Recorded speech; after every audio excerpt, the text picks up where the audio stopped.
Okay, let's unpack this. We all know our choices matter, right? But what our sources really highlight is how profoundly every single decision shapes your life. The big ones, the small ones.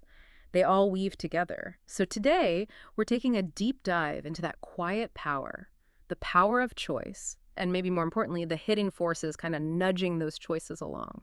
It's a really powerful concept. Our lives, they aren't just random happenings. They're more like the cumulative result of everything we decide. Mm, People often talk about the butterfly effect, right? How one tiny, seemingly insignificant choice can ripple outwards, set off these huge chains of events, sometimes with consequences we just didn't see coming. that's such a great way to put it. It's like our lives are these choose your own adventure stories, but maybe we forget we're actually holding the pen sometimes. So, how do these choices, the everyday ones and the life altering ones, how do they actually manifest? Our sources look at this across some key life areas. Exactly. Yeah. Take your health, for instance, your well-being. It's not just about, say, avoiding getting sick. It's the consistent, maybe small choices. Yeah.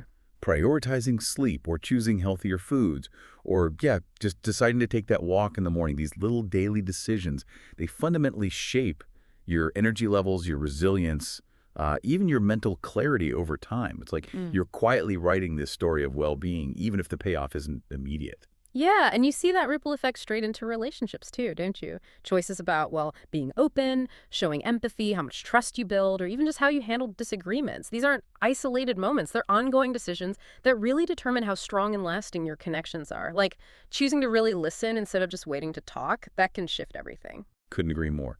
And finances, that's another really clear example. Financial stability often mirrors your pattern of choices.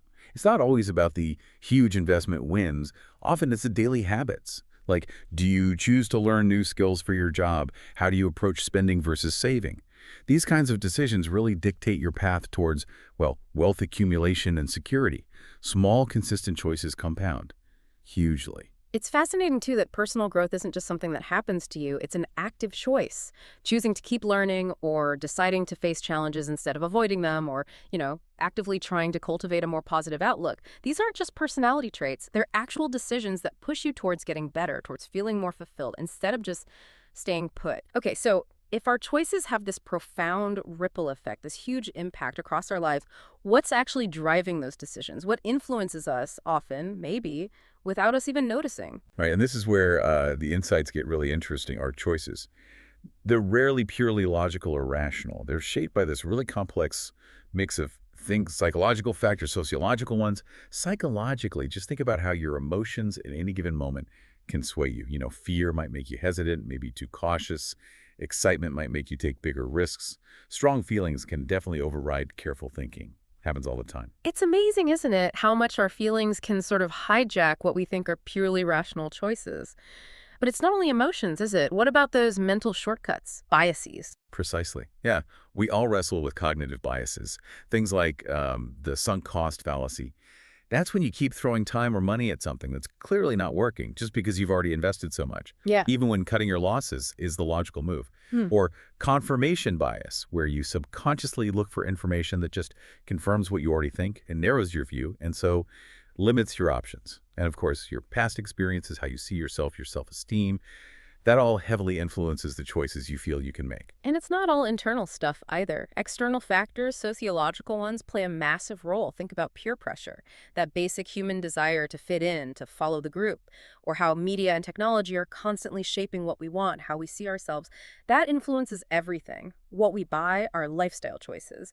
And then there's family background, cultural norms, even your socioeconomic situation can shape the choices available to you in the first place. So given all these hidden currents pulling at us, how do we actually empower ourselves to choose well and maybe help others too? Well, it really starts with creating a supportive space, non-judgmental.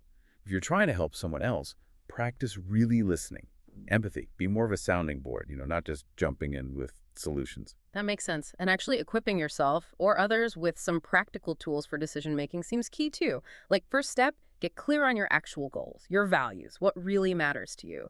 Then you can start weighing the pros and cons more systematically. Visualizing the outcomes, both short-term and long-term, that future pacing idea, imagining living with the consequences, can be incredibly clarifying. Absolutely. And building self-awareness is just crucial here. Start noticing those emotional triggers. When do you tend to make impulsive choices? Also, take time to reflect on past decisions, not to beat yourself up, but to learn what worked, what didn't, why, and, really important, practice self-compassion. Everyone makes choices they later regret. It's part of being human. Learning, not dwelling, is key. And maybe finally reinforce the process, not just the outcome. Praising thoughtful effort, the consideration that goes into a decision, builds confidence. It encourages that growth mindset you mentioned, which helps you tackle the next complex choice, right? It really brings it home. Your life is, in a way, this story you're writing yourself. Each choice is a plot point. Understanding these deeper influences, both inside and out, it really empowers you to take more conscious control of that narrative. Which leads to maybe a final thought or question for you listening. Knowing how interconnected choices and life paths are, and knowing about all these hidden forces, what's just one small intentional choice you could make today? Something simple, maybe, but designed to consciously steer your own story, even just slightly, towards the life you genuinely want to live.